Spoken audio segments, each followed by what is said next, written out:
OK, on va parler du règne maintenant. On va essayer de déterminer la signification de ces trois mots. Le règne, la puissance et la gloire. En commençant par le règne.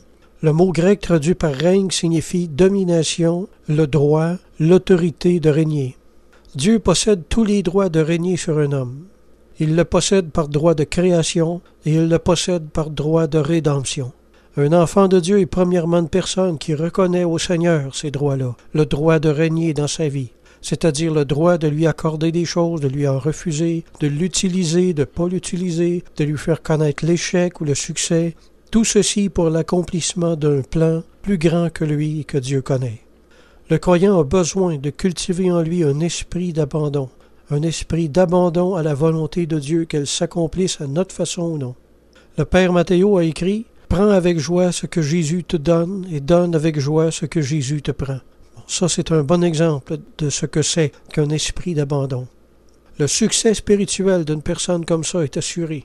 La paix et la sérénité de cœur de cette personne est assurée également. Faire cette prière nous rappelle à notre devoir d'enfant de Dieu, et si nous sentons que quelque chose nous chicote à l'intérieur, quand on fait cette prière-là, c'est normal, c'est que l'ajustement est en train de se faire. Tout ce qui nous chicote nous sanctifie. Un jour, au 16e siècle, Teresa de Jésus montrait un visage si serein que sa nièce, Teresita, s'en émerveillait. Est-ce là l'effet de l'abandon à Dieu, pensait-elle?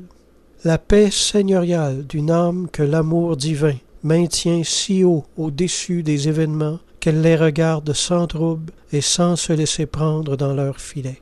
Parole de sainte Thérèse d'Avila. Amen.